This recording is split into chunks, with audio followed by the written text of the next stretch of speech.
2023 afternoon. I think people can hear me. I don't think I need this mic, or do you want me? Well, our group was awesome this afternoon. Everybody wanted to step up and represent, but I managed to beat everybody out, and I was the one that was got the opportunity to present to you guys. Anyways,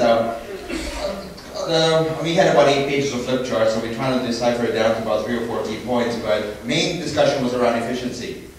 And about 3/4 of our discussion went around that, and really the group supported what you take, what you are allocated, take the water, use it efficiently as possible, and put it back in, and if the case is of opportunity, put it back in as efficiently and as clean as possible.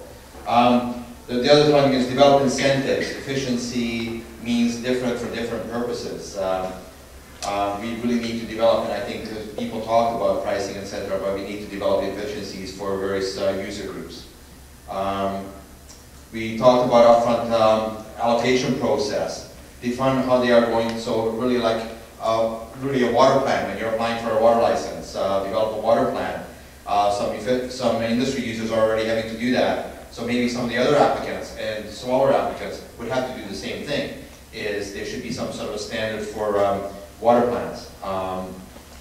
And we did talk about water market, and that was quite an interesting discussion. And so to market and trade the rights for water. And of course, the real big thing on that one is we need to develop very good balance, checks and balances to put in place if we're ever going to go down that road. And then the last one is the FIFR, is people that have existing licenses versus people that are applying. You know, how are we going to deal with that with some of the changes that are proposed? And you know, there was some reluctance to mess with the existing process, but people are willing to share the pain and need to establish essential and non-essential uses. And everybody's going to have to, even existing users and future users, are going to have to adapt to the changing environment and going down the road to make sure that we protect our water. So that was it. Thank you.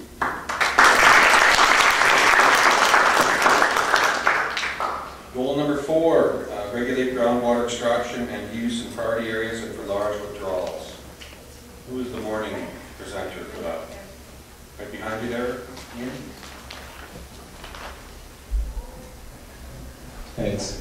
So I chatted with the presenter for the afternoon session, and we had some areas of overlap. So he's going to cover most of the areas of major overlap, and then I'll just talk about some of the details. We had 2 main questions to deal with. There was the issue of setting thresholds for large capacity wells, and as well what is meant by priority areas within the context of groundwater.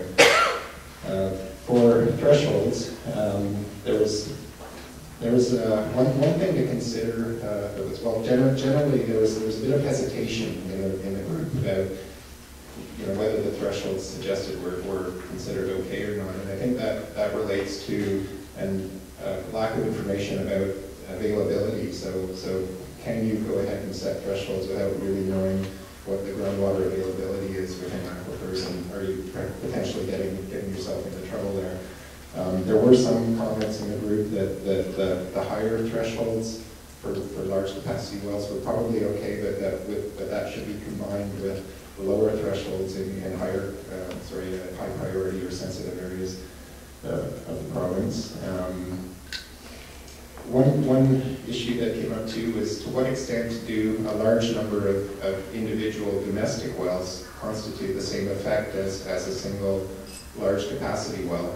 And there's an example relative to the water management plan that's currently going on for the township of Langley. One of the criteria for that plan was a graph that showed for one of their aquifers water levels or the water table declining quite dramatically over time. And that was for an aquifer that was primarily domestic wells, so it just had a high density of domestic wells. So we thought it was important to keep that in mind. And again, one area of managing that more effectively might be through the sort of specific regulations in priority areas. On priority areas, so leading into that, there was some consideration or there's a feeling that we should consider not only areas of existing stress, but also areas of the province that are subject to increasing development from certain sectors of the economy, such as the Northeast and the oil and gas sector, and the huge quantities of water that they're going to be using. There was one example of a shale gas oil or gas well using, say, around 20 million gallons of water in its production phase. So huge volumes of water expected in that area, and maybe considering that as an upcoming priority area as well. In terms of the allocation fit for groundwater, first and right time versus priority, there's some interesting discussion between agricultural uses and domestic uses, and whether a priority system might be more effective in protecting interests of certain sectors. And from agriculture, I think there's a food security angle that plays into it there. And then also, sorry, I'm just trying to read my notes here. In terms of the connection of groundwater to surface water, that's in BC, most groundwater, or almost all groundwater, is connected to surface water, but there are areas where it's more directly connected. So if you have a well too close to a stream and you pump it at a certain rate, it will draw water from the stream. And there's a feeling that those types of wells should probably be regulated the same as surface water. They are for health purposes, so maybe from a licensing perspective, look at it that way too. Also, in regards to groundwater monitoring and science, there's a good point in our group that long-term groundwater monitoring data is really important when you're trying to assess the availability of groundwater in aquifers, and it's really essential in modeling, computer modeling studies and things like that. Okay, thank you.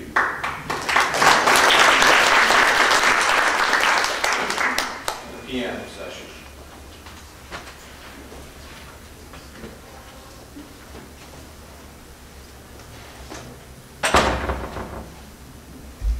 So covering off some of the general themes that Glenn talked about as well. One of our themes was integration, and Glenn did talk about some of these things. But we talked about water quality and water quantity of groundwater regulations, and clearly recognizing that those things are linked.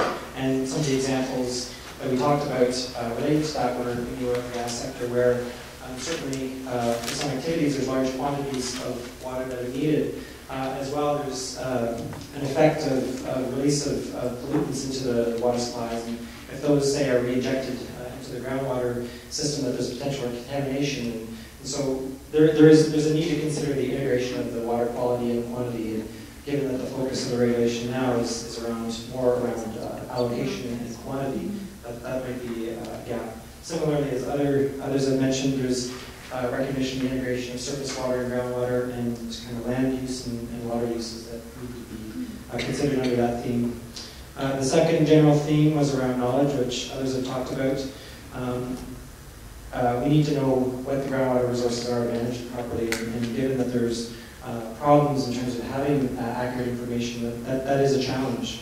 And so certainly when we're trying to set thresholds, we need to have good information to be able to establish those thresholds. Another point related to that was that there are some concerns around the openness and transparency of the information that's available describing groundwater resources and use of groundwater. And so that information might not be publicly available. So there's a need for that as well. And then the third theme was around compliance and enforcement. And so that any groundwater regulation needs to have a system that ensures enforcement with the regulations and compliance with the regulations, and that given trends of government in the recent past, that there are less staff and resources available for those kinds of activities, and so that poses a challenge in terms of developing groundwater regulation, and then also recognizing that any kind of that the cost of non-compliance needs to be greater than the cost of compliance within the kind of regulation to ensure that the incentives are set up in the right direction to ensure good regulation around groundwater. So those were our three themes. Thank you.